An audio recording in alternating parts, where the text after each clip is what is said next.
Welcome to Spiritual Awakening Radio. My name is James Bean.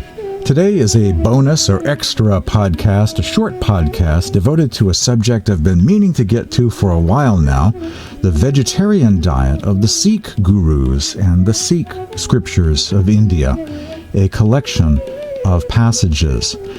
For many, diet is something that is not chosen but inherited from one's family, culture, tradition, whatever the streets are saying. We get our inspiration from the streets, from other people, and not from the teachings of spiritual masters. Instead of guru mooks, we are man mooks, just sort of having downloaded into our minds whatever tradition dictates without question. For many in Christianity, the subject of diet doesn't even come up.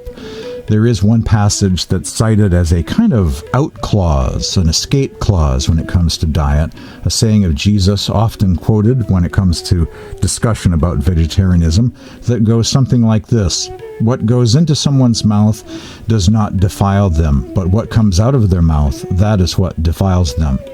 For many, they go to that go-to passage, and that settles the issue and brings to an abrupt conclusion any thoughts about vegetarianism. And they're not very curious about passages from the Book of Revelation or from the Gospel of the Hebrews or other early Christian literature, Gospel of the Ebionites, discussion about Jesus, Essenes, and apostles advocating a vegetarian diet, or the Gnostic Gospels, the prayer of thanksgiving, for instance, in the Nag Hammadi. They're not very curious to learn what those texts have to say or reveal about early Christian tradition and vegetarianism. And the same is also true in the Sikh world. There is a kind of cultivation of a deliberate cloud of unknowing, a cloud of ambiguity or fuzziness around the question of diet, thus preserving the order of the day as it now is, preserving the tradition that has been handed down and inherited. And they also have a go-to passage, an out clause, escape clause passage, something about fools wrangling over diet or religious rituals pertaining to diet will not save you. That's quoted, and that brings to an end discussion about vegetarianism in the Sikh world. Some have suggested that the Sikh Scriptures are not very clear on vegetarianism, the need to strictly adhere to a vegetarian diet for spiritual and ethical reasons. However, there are numerous vegetarian passages preserved in the Sikh Scriptures, also known as the Adi Granth, Guru Granth, or Shri Guru Granth Sahib, and related Sikh texts, quotes from Guru Nanak, Guru Kabir, Guru Arjan Dev, Guru Gobind Singh, and others. I've also included here quotes from Bhai Gurdaas Ji, also a Persian historian and scholar of comparative religion, who wrote about Guru Nanak long ago, and who wrote about the early Sikhs, how the original disciples were vegetarians, and a couple of later Sikh sources I also have included documenting vegetarianism in the Sikh world after the time of the 10th Sikh Guru, Guru Gobind Singh. The merit of pilgrimages to the 68 holy places and that of other virtues besides do not equal having compassion for other living beings. Page 136 of the Adi Granth, or Shri Guru Granth Sahib. Do not cause pain to any creature. Go back to your home with honor. Page 322 of the Guru Granth. Keep your heart content and cherish compassion for all beings. This way alone can your holy vow be fulfilled. Shri Guru Granth Sahib, page 299. Guru Nanak abstained from animal food and enjoined against cruelty to animals. Quote, having prohibited his disciples to drink wine and eat pork, Nanak himself abstained from eating flesh and ordered others to not hurt any living being, unquote. A quote from a Muslim historian writing many centuries ago by the name of Mohsin Fani in a book called Dabastani Mazahib, if I'm pronouncing that somewhat correctly. Countless are the cutthroats who trade in violence. Countless are sinners who keep on sinning. Countless are the liars wandering lost in their lies. Countless are the impious who live on unwholesome food. Guru Nanak sang in the morning prayer, the Japji. You kill living beings and call it a righteous action. Tell me, O brother, what would you call an unrighteous action? You call yourself the excellent sage, then whom would you call a butcher? Page 1103 of the Adi Granth. Kabir says the dinner of beans and rice is excellent when flavored with salt. Who would cut throats to have meat with his bread? Page 1374 of the Adi Granth. Kabir, for those who consume marijuana, fish, and wine, no matter what pilgrimages, fasts, and rituals they follow, they will all be consigned to hell. Unquote. Guru Granth Sahib, page 1377. A very feisty passage there. The harshest words that Guru Kabir ever spoke were directed against the slaughter or consumption of innocent animals, saying, quote, "The man who eats meat is a demon in human form. Keep away from him. His company will ruin your meditation," says Kabir. There are many passages by Kabir condemning the eating of meat and the killing of animals, and many hymns of Kabir are included in the Adi Granth, the Sikh Scriptures of India. Recently, I did a program called Mystic Verses of Kabir in the Adi Granth, largely based on a book called Songs of Kabir in the Adi Granth, translated into English by Nirmal Das, published by SUNY Press of New York.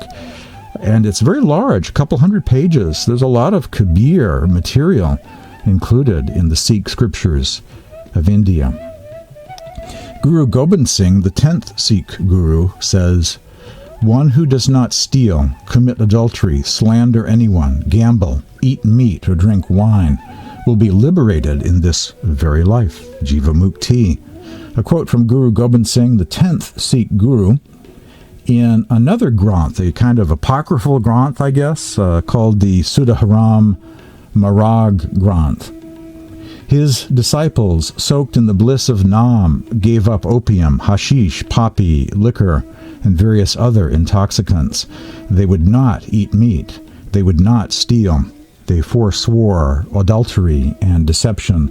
They practiced saintliness. A quote from a text called the Shri Guru Panth Parkash. Living by neglect and greed, the world eats dead carcasses. Like a goblin or a beast, they kill and eat the forbidden carcasses of meat. Control your urges, or else you will be thrown into the tortures of hell. Unquote. A passage from Guru Arjan Dev in the Adi Granth, the Sikh Scriptures of India, page 723. Bhai Gurdaas Ji said, "They eat meat by cutting throats. What will their own condition be?" I'm a fan of his writings, too.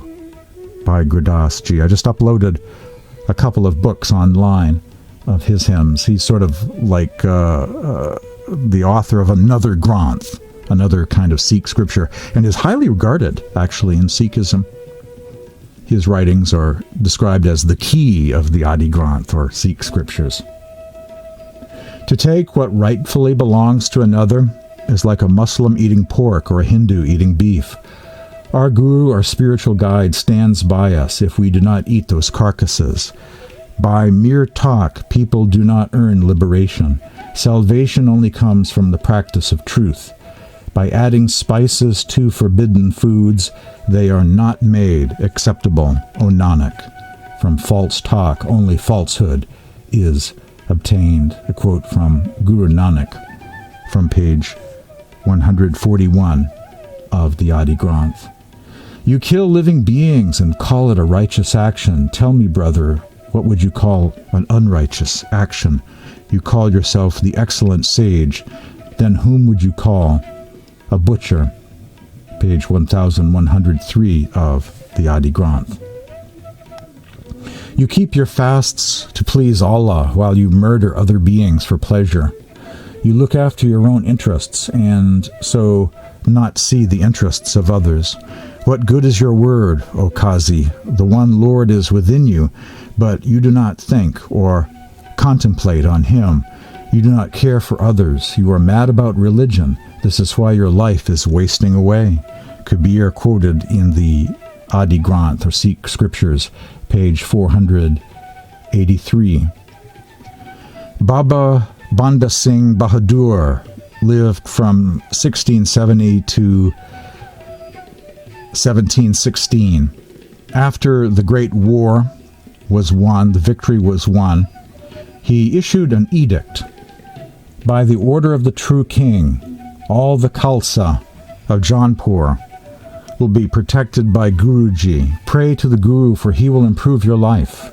You are God's Khalsa. Wear the 5 weapons, and on being ordered, present yourself. You must obey the principles of the Khalsa. You are not to consume hemp, tobacco, opium, poppy seeds, or alcoholic drinks. You are not to eat meat, fish, and onions. You must not steal.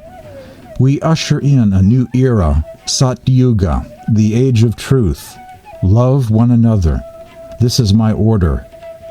Those who should live according to the principles of the Khalsa will be protected by God. An edict issued on December the 12th, 1710. Linked below is a copy of an article I have on the vegetarianism of the Sikh Scriptures, so you can see these passages that I've quoted today and can explore them for yourself. And I also have linked below an article called Should Sikhs Embrace Veganism? It's an article on vegan ethics by a Sikh, exploring the subject of veganism from a Sikh perspective, a Sikh point of view. Should Sikhs embrace veganism? Spoiler alert, yes. Check out that link below. Like, subscribe, click the bell icon to get alerts whenever new podcasts are uploaded. My name is James Bean. You've been listening to an extra bonus short podcast edition of Spiritual Awakening Radio. Today, exploring the vegetarianism of the Sikh gurus, other Sants as well included in the Sikh Scriptures of India, and other texts related to the Sikh tradition of India. To say hello, you can email me. You can email me at this address, james@spiritualawakeningradio.com, or text me at this number, 508-603-9381.